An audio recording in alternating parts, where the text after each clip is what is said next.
Welcome. In this video I'm going to be taking a look at this FUDONI 1080p portable projector with Wi-Fi and included screen. So this was provided to me by the distributor, but they're not compensating me for this video and they're not reviewing it before I post it. If you find this video helpful and you want to purchase one of these, I'll put a link to it in the description on Amazon, and if you use that link it helps me out a little bit and doesn't cost you anything extra. So on the front it says native 1080p, has 2.4 and 5 GHz Wi-Fi. So if you have congested Wi-Fi, it's nice to have that 5 GHz support. Bluetooth, screen mirroring, comes with a 100-inch projector screen. This is the model R7. Here's some more specs on the side, and here's the packing list. So let's get this open. So it does come in this nice box with a handle on it, so you might want to store it in this when you're not using it. So here is the screen, and here's the projector. So we have a remote. Takes two AAA batteries. Batteries are not included, so I'll put some in.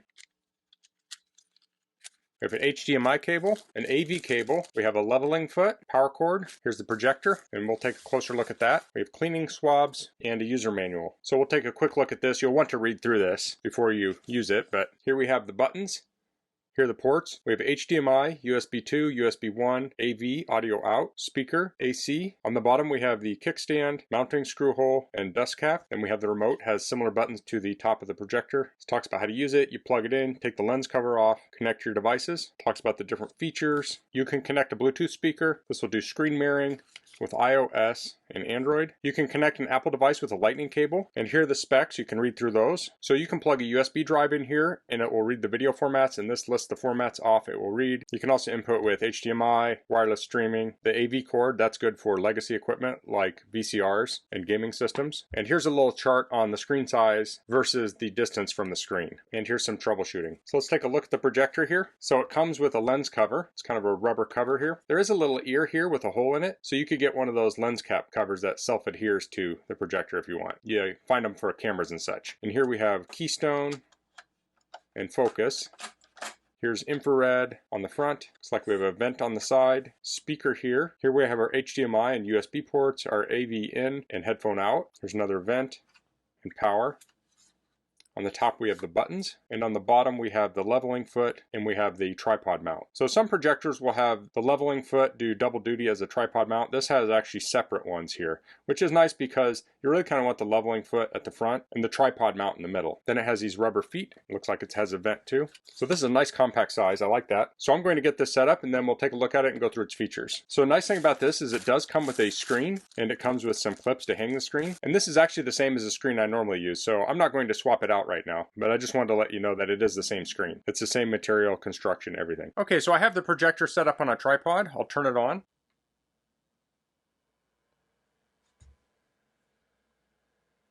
So I still need to adjust it a little bit. Now I'm going to click through this setup a little bit so I can get a full screen up before I adjust it. So I'll choose my language. Okay, it looks like we're at the main screen now.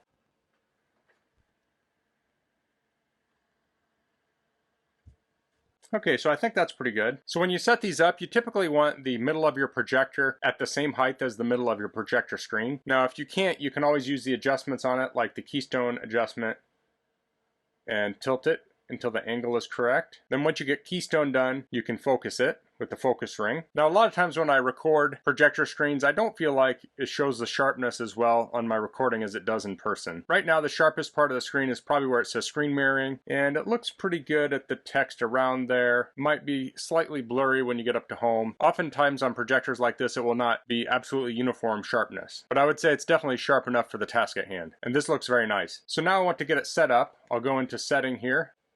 So here we have the picture modes. This is pretty standard stuff, but we do have this. It says rotation. It's kind of cut off there, but it's supposed to say rotation. And here we can say front table, front ceiling, rear ceiling. So depending on how you mount your projector, you can change it around. So if you mount it from the ceiling, it will flip it over. If you're projecting to the screen from behind, you can switch that here and say from the rear. We can also reduce the image size, so we can shrink it down. So this will reduce down to 50%. So it's always best to try and position your projector optimally when you first set it up. And then anything you can't get perfect, you can adjust through the settings. So to go into these modes, I'm just pressing OK. And then to get back, I hit the menu button. Then I'll press to the right to go to the next mode. This is the sound mode. So we have some different sound settings. So you can see the bass and treble get adjusted there. We have auto volume on or off. Then we have Bluetooth on or off.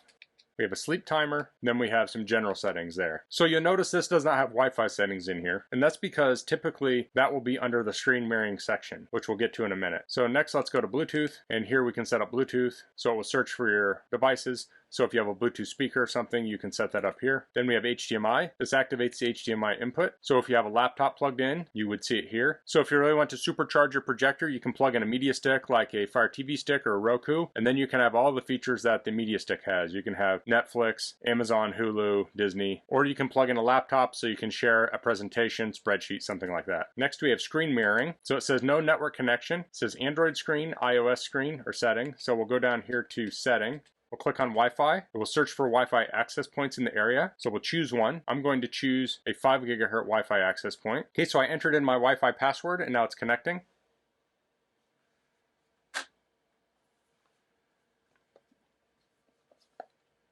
So I'm connected to Wi-Fi. I'll hit back. Also here we have over-the-air update. So if I were to do that, it would see if there are any updates available.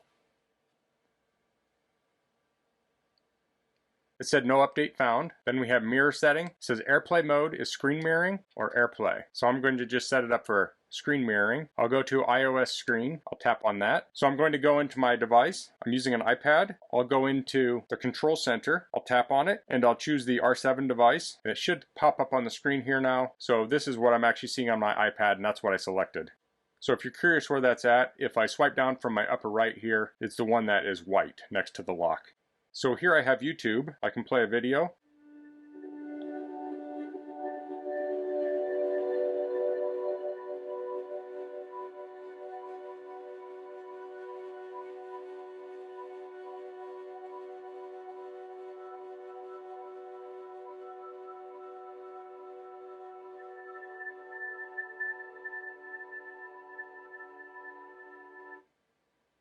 Okay, so that was very smooth.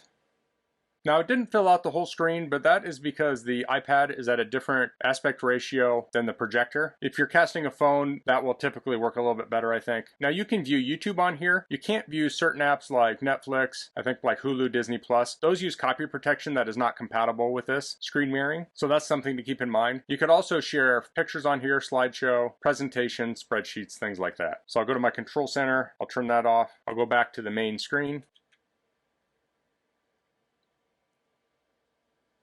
Up here on the right, we have AV in, and that's the analog input. So if you have a classic Nintendo, a VCR, old video camera, you could plug that in there. And next we have movie, music, photo, and text. So to use those, we'll plug in a USB flash drive. You can see the flash drive at the top there. So I'll go to movie, I'll tap on the C, and here we can look through my movies. So I have this train video here. Let's try and fast forward here a little bit.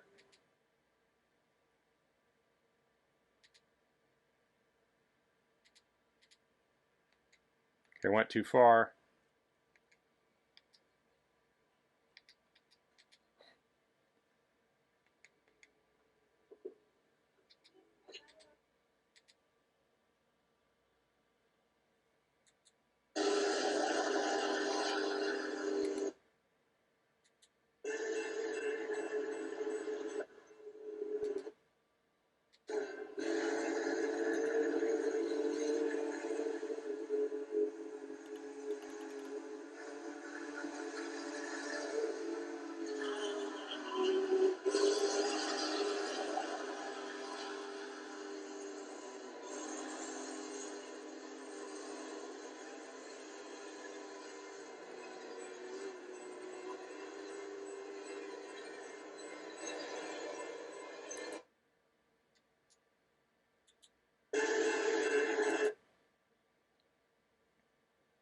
Okay, so that looked very nice. There's a lot of motion in that. It didn't look blurry or anything. Now I was going into that menu to fast forward and I wasn't paying attention. The remote actually has fast forward and rewind buttons on it. So that's a little bit easier to use. So I'll back out of this. I have some other movies here too.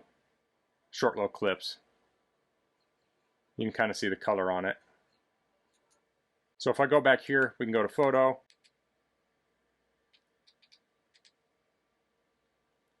And here we can see photos. So it sets up a slideshow. Looks like you can add some music on here also. It does some little effects.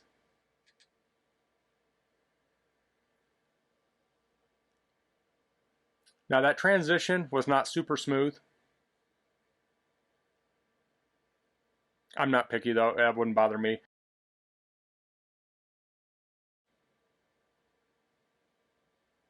The pictures themselves look very nice, I think.